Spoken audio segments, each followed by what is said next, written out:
தசகம் 18. பேரரசன் பிருதுவின் வரலாறு.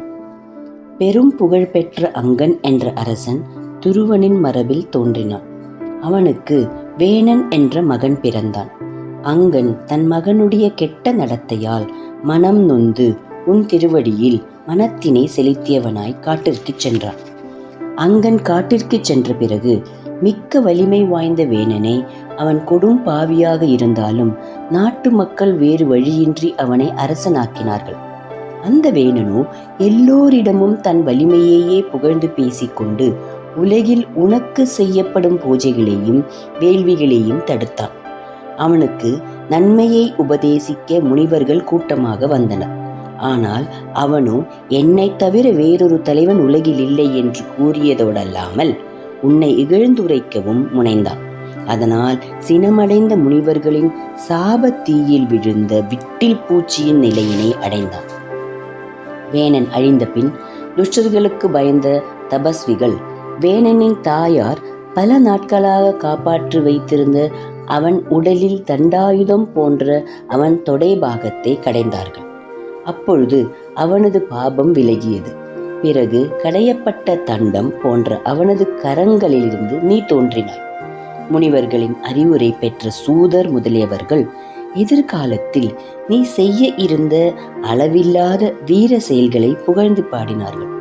அப்பொழுது பிருது சக்கரவர்த்தியாக தோன்றிய நீயே வேணனின் துன்பத்தினால் மூலிகைகளான செல்வங்கள் அனைத்தையும் விழுங்கி அதனால் மேடு பள்ளமாக வறண்டு போன பூமி தேவியை தங்கள் வில்லினாலேயே சமமாக்கி மீண்டும் வளமாக்கினார். காமதேனுவை போன்ற நிலமகளிடமிருந்து தேவர்கள் மனிதர்கள் ஆகிய கன்றுகளை கொண்டு அவர்களுக்குரிய கடமைகளான அழகிய பாத்திரங்களில் அவரவர் விரும்பிய அன்னம் பால் முதலான பொருட்களை கறக்க செய்தீர் அல்லவா? 3 உலகங்களுக்கும் இருப்பிடமானவனே குருவாயூரப்பா, நீ பல வேள்விகளினால் உன்னை நீயே வழிபட்டு 100வதான அஸ்வமேத யாகத்தை தொடங்கினாய்.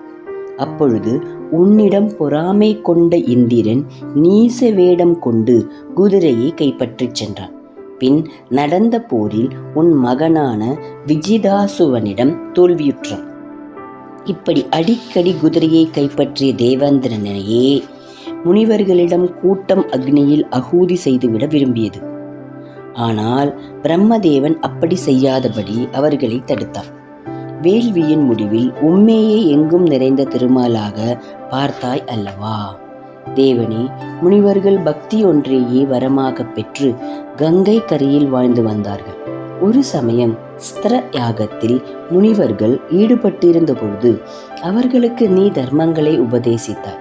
அச்சமயம் அங்கு சனகாதி முனிவர்கள் நேரில் எழுந்தருள கண்டாய் அல்லவா? குருவாயூரில் எழுந்தருளியிருக்கின்றவனே, ஈசனே, சனகர் முதலியவர்களின் வாயிலாக பேரறிவை பெற்று காட்டிற்கு சென்று உன் ஆத்ம வடிவத்தை அடைந்தாய். புகழ்பெற்ற பிருது சக்கரவர்த்தி உருவத்தில் அவதரித்த நீயே என் நோய்களின் கூட்டத்தை விரைவாக தனித்தருள வேண்டும். ஹரே ராமா ஹரே ராமா ராம ராமா ஹரே ஹரே, ஹரே கிருஷ்ணா கிருஷ்ண கிருஷ்ணா ஹரே ஹரே, நாராயண நாராயண நாராயண